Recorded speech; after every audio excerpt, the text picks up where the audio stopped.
2 months ago, full spectrum came into viral environment. It blew me away.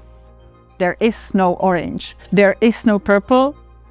I tried to create a new technique in Blender. It took off and the colors exploded. You are not color expert. You have no idea which hex code is in this spool.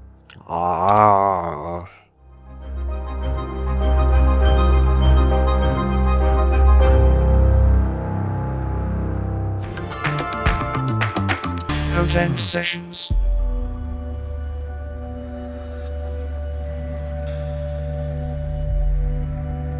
Hi, my name is Barbara Marsikova and I'm from the team of Prusa Academy.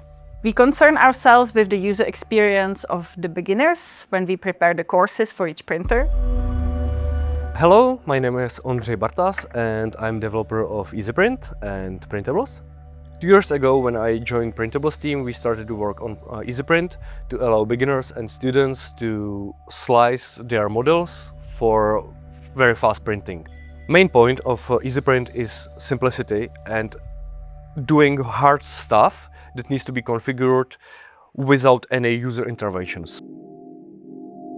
Within a month, Ondra was able to develop an EasyPrint version that can slice in full spectrum colors in collaboration with the guys from the PrusaSlicer team. 2 months ago, full spectrum came into viral environment. It blew me away.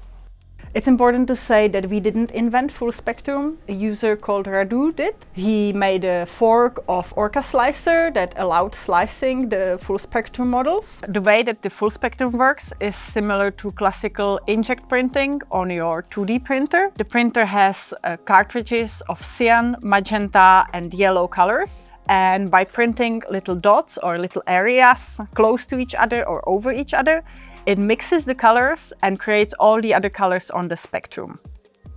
In the normal printers, you usually add black because black is a combination of all three and that would just waste too much ink. In 3D printing, we obviously cannot do little dots, but in FDM printing, because it's layer-based, we make very thin layers. And because the human eye cannot resolve them when they're very thin and very close to each other, the eye then sees a different color combined from the alternating ones that is not physically there. We can nicely show it on the black and white model. We see that the bottom parts are black, the top is white, and in the between, the gray, it's actually just always one black and one white layer. This creates a shading effect, adds a color that we don't have to load on the printer. So you could do this on a two-headed XL. When we combine cyan, magenta and yellow, we can create many more colors. Here we see that every side of the pencil holder is a different mix. And again, in a close look, we see the different layers. So there is no orange, it's just magenta and yellow.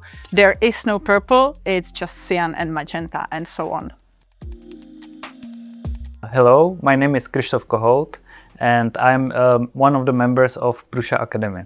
I'm currently working on a Blender course for 3D printing. I'm helping with the full spectrum development and I'm mostly responsible for creating interesting models to showcase the technique on. I try to create a new technique in Blender that will allow us to create more natural shades automatically. This is done by simulating a light source in a scene and then it automatically applies the colors to the model. This technique works great with the full spectrum printing because as you can see here, I can use just black and white for the highlights and shadows, and then the middle tones are created by combining these two colors into gray color. This technique works with any color. Here I tried it with blue and orange, which is a combination from miniature painting, and it also works quite well. So we tested all the possible color combinations that we can achieve. Usually people use the full spectrum with the CMY and white, but on the XL we can add real black because black is it's hard to combine from the existing ones. It ends up to be more like grayish. We tried all the possible combinations. This is 100% white, this is 100% black, and here we have a 10% step. but not all the mixes are actually possible to be printed. So we found out that what makes sense is like a 25 to 75 ratio, 75 to 25, and 50-50.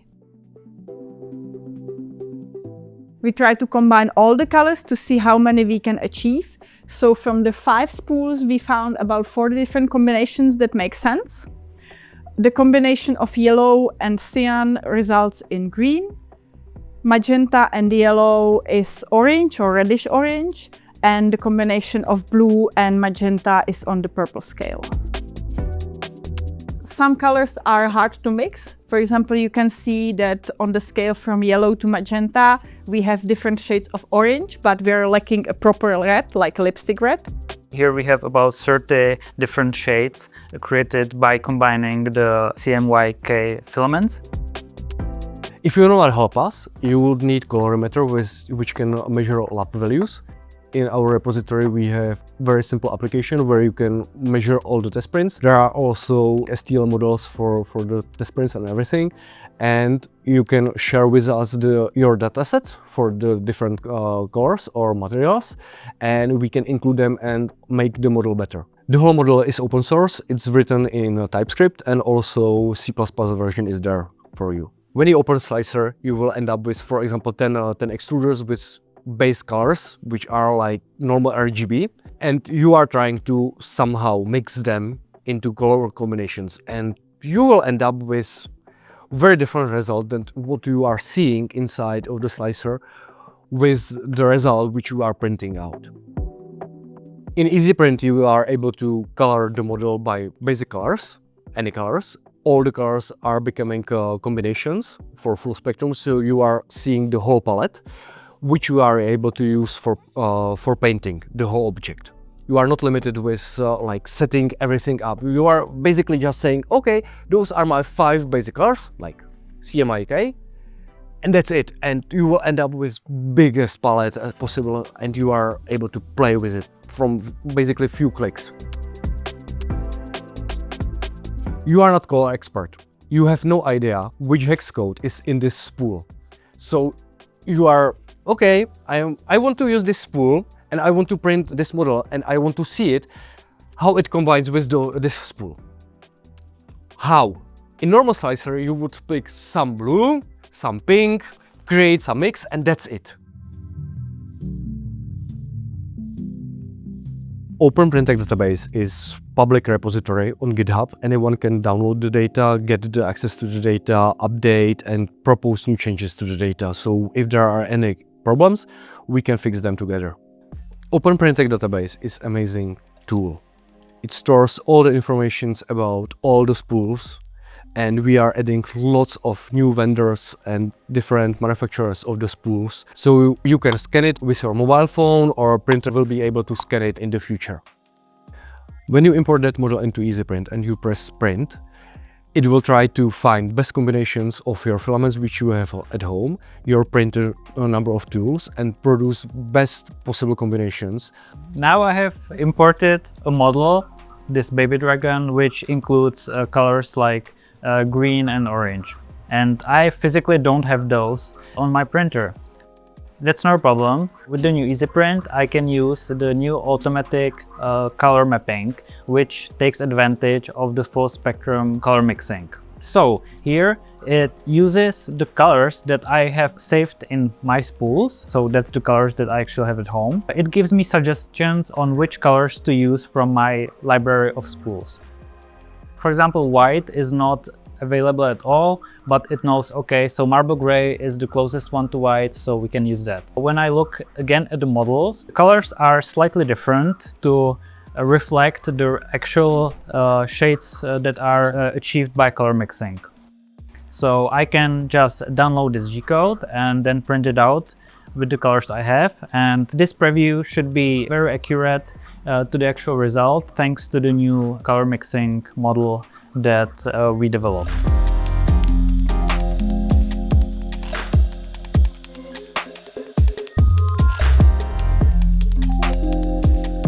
When I started to measure all those colors which I printed, I started to compare them to OpenPrintTag database and to other internal databases about our filament. And I found out that we have like 7 different places where we are storing different values for those the same spool.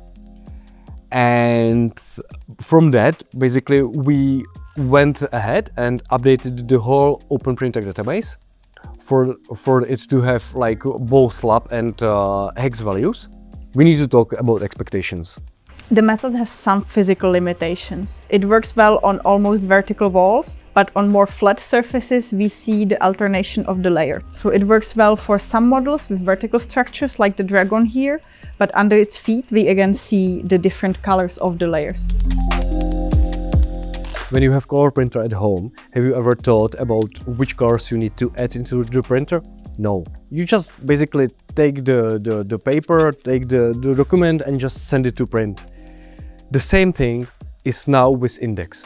You have 8 tools, you have basic 5 colors inside of it, you can add 3 new tools, 3 additional tools, and with Full Spectrum you just take your model, paint it, send it to print, and you never need to think about the filament at all. When doing this on Index, we have the advantage that after combining the CMY filaments with white and black, we still have 3 empty slots. So we can, for example, experiment with the combination of red, green and blue and see what happens in the RGB spectrum. In my dreams, I would love to have, for example, some GLB file, which I can import into EasyPrint or PrusaSlicer. It will allow me to quantize the colors, so it will simplify the colors, find correct combinations, find my spools which I have home, and basically in few clicks I will just be able to print any model as I want. I want to live in this world. I want to live in this world where I don't have to change and configure anything. I just want to see something and see the result, and basically that's it.